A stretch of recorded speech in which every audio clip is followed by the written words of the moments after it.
الرجيم بسم الله الرحمن الرحيم الحمد لله رب العالمين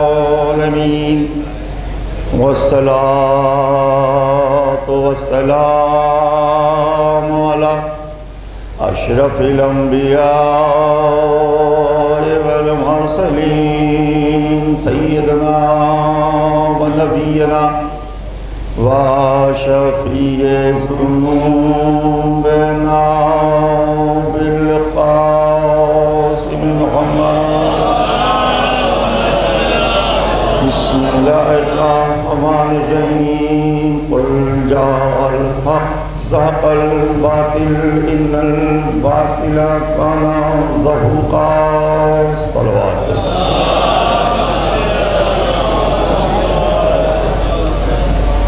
سورہ بنی اسرائیل کی 80 اور 81 آیت مبارکہ، جس میں دو ہی لفظات کے بیچ میں عام طور سے محسوس کیے جا سکتے ہیں، حق اور باطل۔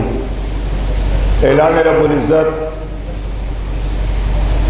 جاء الحق زهق الباطل، حق آیا اور باطل مٹ گیا۔ ان الباطل کان زہوقا، باطل تو مٹنے ہی والا تھا۔ مخصوص مواقع پر مجالس جو ہمارے بیچ میں منعقد ہوتی ہیں، اسی اعتبار سے بیان اور گفتگو اور کچھ وہ باتیں جو ہمیں یہیں سے سمجھ کے جانا چاہیے زیارت پر، اور اسی سلسلے میں بہت زیادہ عرض کرنا بھی مقصد نہیں ہے، تاخیر نہ ہونے پائے۔ حق اور باطل کی جنگ لڑائی جو بھی آپ تاریخوں میں پڑھتے ہیں، وہ ہمارے بیچ میں سمجھانے اور سمجھنے کی کوئی مسئلہ نہیں رہتا۔ ہر ایک سمجھتا ہے حق کیا ہے باطل کیا ہے، خاص طور سے تاریخ اسلام کے دامن اور جس زیارت کے لیے مومنین اپنے وطن سے جا رہے ہیں، ان کے لیے حق کو سمجھنا اور باطل کو سمجھنا بہت آسان ہوتا ہے۔ ہر ایک آمادہ ہے زیارت سید الشہداء کے روضے اور قبر کے لیے۔ ہم اپنے بیچ میں جب بھی آئے معدت پڑھتے ہیں، امام حسین کے فضائل اور ان کے مسائل پڑھے جاتے ہیں، تو پورا ذہن ہمارا اس طرف ہوتا ہے کہ ہم بھی کسی صورت سے زیارت کے لیے چلے جائیں۔ صلوات بھیج دے آپ ہوگا تو اگامی میں آتا تھا کہ یہ دلوں میں اٹھی ہوئی مودت اور معصوم کی تڑپ، ان کی قبروں کی زیارت کا حوصلہ جب انسان کے اندر پہلا ہوتا ہے تو وہ آمادہ ہو جاتا ہے زیارت کے لیے، اس لیے کہ جانتے ہیں کہ اتنا طویل سفر اور اس میں زحمتیں اور کی سفر مصیبت ہوتی ہے، لیکن جب آپ اس کے لیے مصیبت اٹھائیں گے جس نے باطل کو کچل دیا اور آج بھی اس کا روضہ حق کی علامت بنا ہوا ہے پوری دنیا کے لیے، کہ جب بھی آپ روضہ امام حسین اسلام دیکھتے ہیں تو میں کہا تھا کہ جس نے چاہا تھا مٹا دوں وہ مٹ گیا، جسے چاہا تھا مٹا دوں وہ آج بھی باقی ہے۔ جس روضے کی زیارت کے لیے ہم لوگ آمادہ ہوتے ہیں ہمیشہ، اس زیارت پہ جب آپ محسوس کرتے ہیں کہ 13 بار متوکل ملعون نے امام حسین کے روضے کو گروا دیا، 13 بار، جتنی بار گرایا اتنی بار بنا، لیکن اس نے کوشش کی کہ مٹا دیا جائے۔ کیوں؟ اس لیے کہ باطل حق کے موجودگی سے نہیں، ان کی قبروں سے بھی ڈرتا ہے۔ قبروں سے ڈرنے کا مطلب یہ ہوتا ہے کہ جب لوگ زیارت کرنے جائیں گے قبروں پہ تو یہ تفصیل معلوم ہوگی کہ کیوں ایسا ہوا، یہاں ان کی قبر کیوں بنی ہوئی ہیں۔ تو جب یہ بتایا جائے گا تو باطل بے نقاب ہوگا اور حق سر بلند ہوگا۔ تو حق کو مٹانے میں باطل پرست قوتیں اپنے اپنے زمانے میں روزوں کو گرانے کا منصوبہ بناتی رہی اپنے طور پہ، جس میں آج تک جنت البقیع قبرستان میں آپ دیکھتے ہیں کہ وہاں کے حالات ویسے ہی بنے ہوئے جیسے آل سعود نے کیا تھا۔ لیکن جب آپ زیارت کے لیے جائیں گے تو آپ جانتے ہیں کہ زیارت ایک اتنا اہم عمل ہے ہمارے بیچ میں، بہت ہی اہم، ورنہ اگر یہ اہم نہ ہوتا تو نبی یہ کیوں کہتے کہ میرے حسین کی قبر کی زیارت کر کے لوٹا ہوا ہر زائر ویسے ہی واپس آتا ہے جیسے شکم مادر سے بے گناہ بچہ پیدا ہو۔ اتنی بڑی فضیلت دینا نبی کا کہ وہ آتا ہے تو بے گناہ ہوتا ہے، اگر وہ پھر گناہوں کی طرف نہ جائے تو چاہے تو اپنے کو بچا لے جائے۔ یہ ہے قبر امام حسین کی زیارت کا شرف نبی کے زمانے میں، کہ نبی نے کہا کہ جاؤ، ہر ایک معصوم نے جو تاکید کی کربلا کے بعد وہ یہی کی کہ میرے جد کی قبر کی زیارت کے لیے جاؤ۔ جہاں معصوم ہمیں نماز کا حکم دیتے رہے، واجبات کی ادائیگی کا حکم دیتے رہے، وہی معصوم ہم سے تقاضا کرتے رہے کہ میرے جد کی قبر کی زیارت کرو، اس لیے کہ عبادت جو ہم نمازوں کی شکل میں ہے یا اور واجبات کی شکل میں ہے وہ عبادت ہے۔ اس عبادت کے تحفظ میں معصومین نے اپنے جد کی قبر پہ بھیجا کہ جب وہاں جاؤ گے تمہارے اندر بیداری پیدا ہوگی شریعت کی پابندی کی۔ اسی لیے کہا گیا کہ بہت شرف ہے، بہت سارے واقعات ہیں، ظاہر کہ جو لوگ جائیں گے وہ وہاں سنیں گے، اور وہاں بھی پہنچ جاتا ہے، مجلسیں وہاں بھی ہوتی ہیں مسلسل۔ تو اب اس وقت بہت ہی مختصر اس لیے کروں کہ ابھی وقت ہو جائے گا۔ میں کہا تھا کہ یہ امام حسین ہے، اس کے لیے آپ نے نبی کی حدیث سنی، ان الحسین مصباح الہدی و سفینۃ النجاہ۔ حسین ہدایت ہے اور سفینہ نجات ہے۔ کیسی ہدایت ہے؟ آج تو وہ ہے نہیں، ان کی قبر ہے، ان کا روضہ ہے۔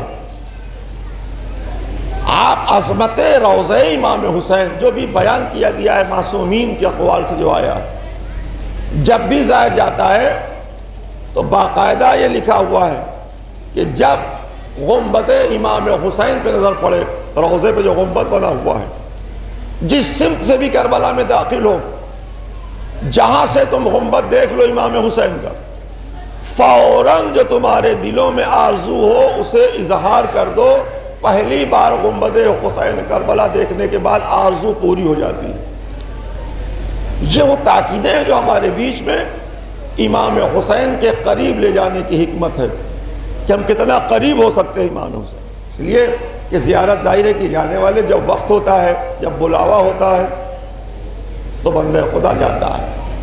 جیسے حالات ہوتے ہیں، جس ساعت میں آپ کو زیارت کرنی ہے اسی ساعت اور اسی موقع پر، اسی وقت میں، اسی تاریخ میں ہم اور آپ جائیں گے۔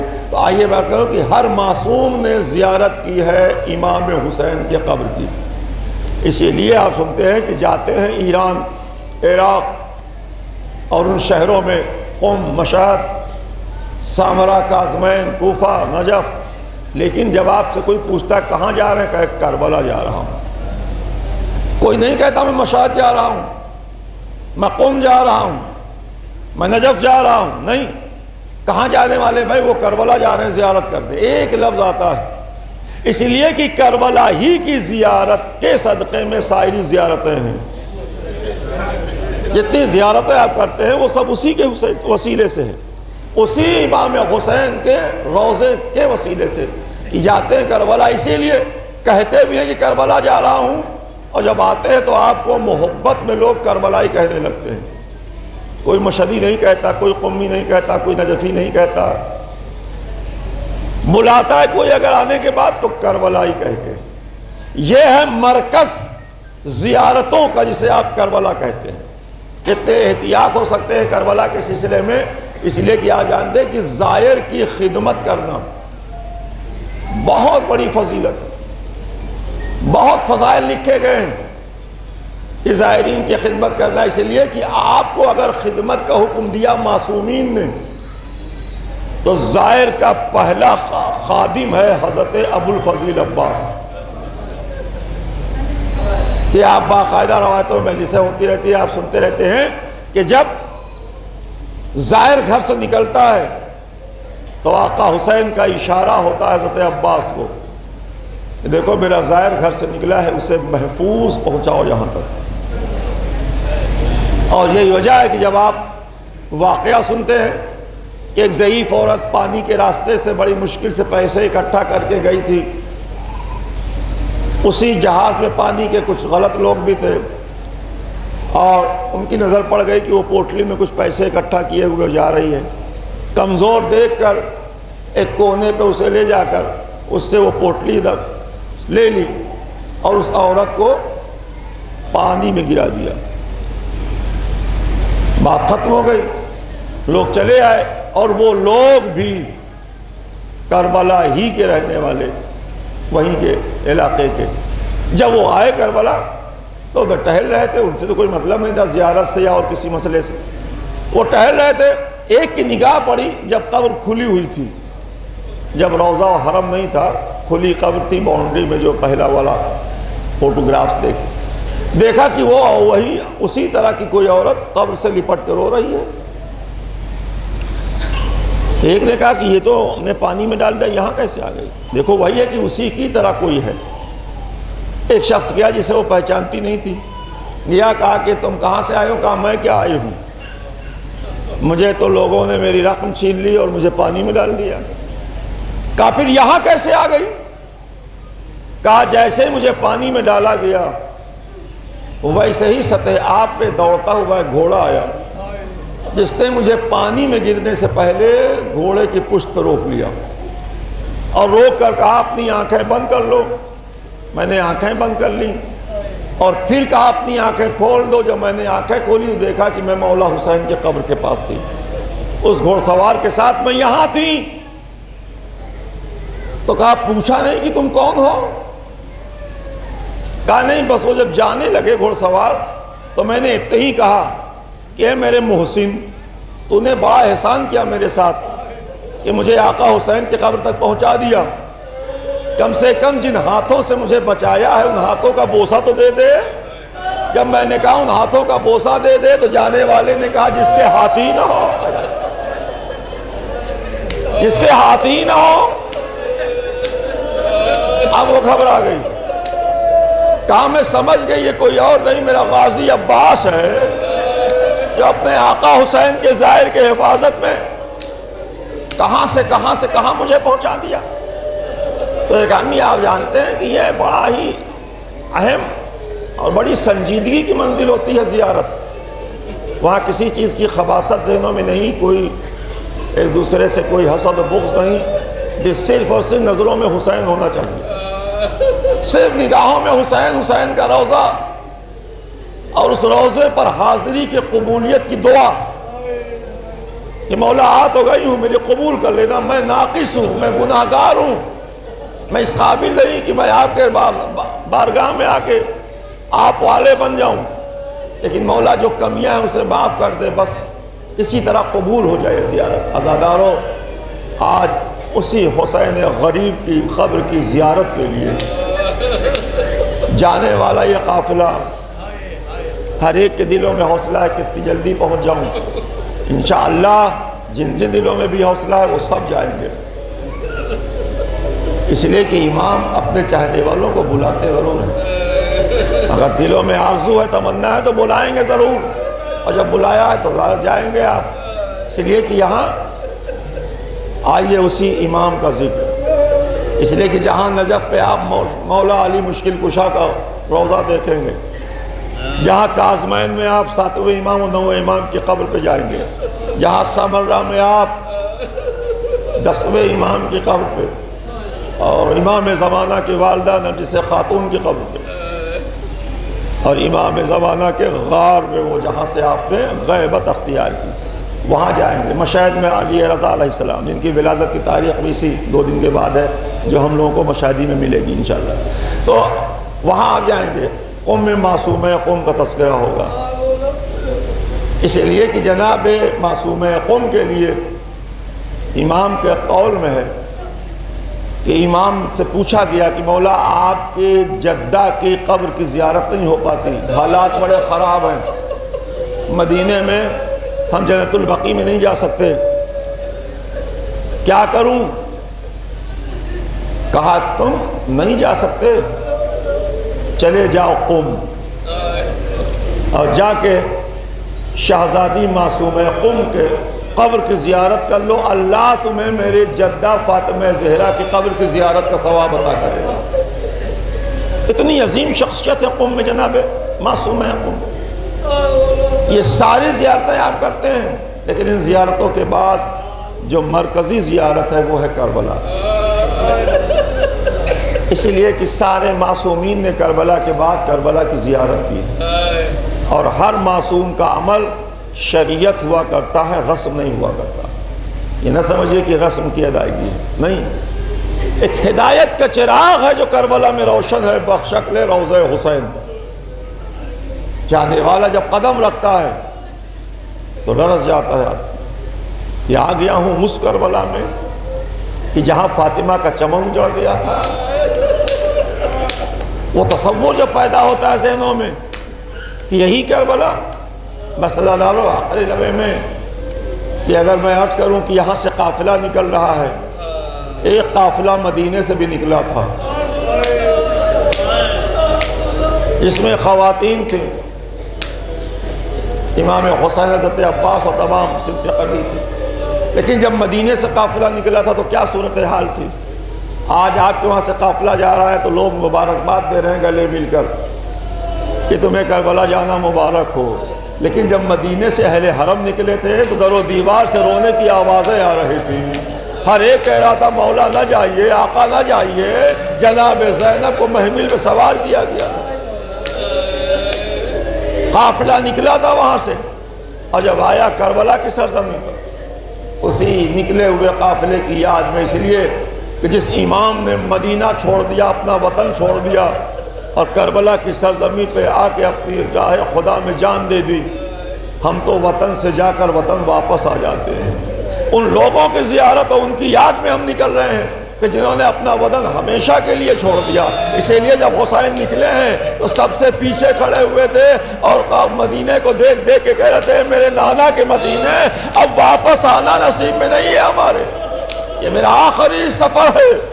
اس کے بعد بھی تڑپ ایسی ہوتی ہے۔ آج ہم جا رہے ہیں تو انشاءاللہ واپس بھی آئیں گے، ہر ایک کے ذہنوں میں واپس آئیں گے۔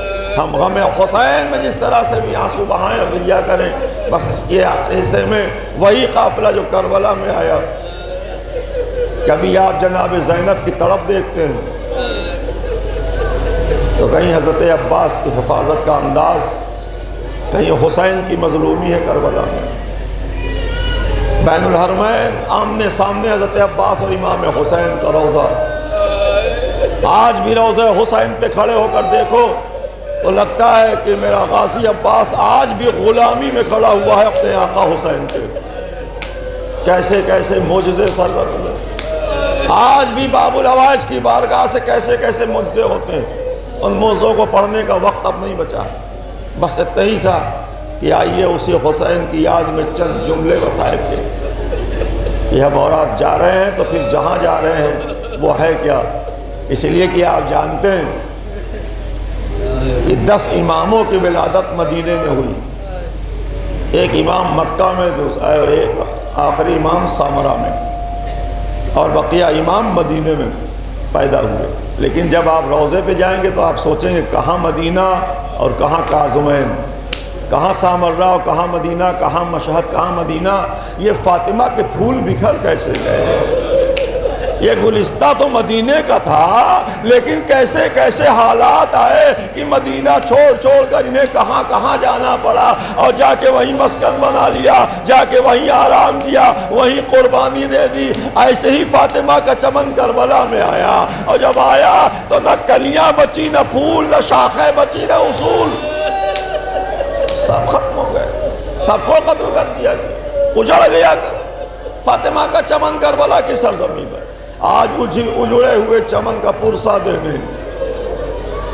ہم جب تیلے زینبیہ پہ جاتے ہیں تو سب سے پہلے جناب زینب کو پرسا دیتے ہیں، بی بی آپ نے یہیں سے دیکھا تھا اپنے بھائی کو ذبح ہوتے ہوئے، ہم آپ کے بھائی کا پرسا دے رہے ہیں، اس لیے کہ آپ کو آپ کے بھائی کا پرسا کسی نے نہیں دیا، ہم آئے آپ کو پرسا دے دیں کہ بڑے مصائب ٹوٹ پڑے آپ پر کربلا کی سرزمین پر۔ اب باب ازا وہی کربلا کہ اگر تیلہ زینبیہ اور ذبح گاہ کے دوری کو آپ دیکھیں تو اگر دیواروں کو چھتوں کو ہٹا دیا جائے تو مشکل سے 100 قدم کی دوری ہوگی، 100-150 قدم کی دوری ہوگی بس۔ اور آپ جانتے ہیں کہ جب کوئی اوپر سے دیکھا جاتا ہے کوئی چیز تو وہ پورا دکھائی دیتی ہے، جب برابری میں دکھائی دیتا تو چھپ چھپ کے دکھائی دیتا ہے۔ زینب اوپر تھی، حسین نیچے ذبح ہو رہے تھے، اور بہن فریاد کر رہی تھی اے بے شمر میرا بھیا 3 دن کا پیاسا ہے۔ آج اسی کربلا میں آج اسی کربلا میں نہ کوئی بھوکا ہے نہ کوئی پیاسا ہے، نہ کوئی پیاسا رہتا ہے نہ کوئی بھوکا رہتا ہے۔ ایک طرف لنگر ہے تو دوسری طرف سبیل ہے۔ روضہ حسین میں لگا ہوا ٹھنڈا پانی، اسے میں اکثر نقل کیا کرتا ہوں۔ پہلی بار جب میں زیارت کے لیے گیا تھا تو بہت دھوپ تھی، بڑی گرمی تھی۔ جیسے ہی حرم میں داخل ہونا ہوا، پہلے ہی دروازے کے بائیں طرف گلاس پھنسے پھنسے زنجیروں میں رکھے ہوئے تھے زائرین کے پانی پینے کے لیے۔ حلق سوکھ رہی تھی، میں نے کہا پانی پی لیں پھر جائیں۔ جیسے ہی پانی نکالا تو فریج کا پانی ٹھنڈا تھا، اور جب ہاتھوں میں لیا تو سامنے دکھائی دے رہی تھی لال لائٹ جہاں حسین ذبح کیے گئے تھے۔ فوراً ذہنوں میں آیا مولا آپ تو اس طرح پیاسے مارے گئے، آپ کا ظاہر ٹھنڈا پانی میں نہیں پی لوں گا، بعد میں پی لوں گا، ابھی نہیں مولا۔ اسی بارگاہ میں جہاں حسین علی اصغر کو لے کر آواز دے رہے تھے میرا چشمہ 3 دن کا پیاسا ہے۔ حسن باب اعظم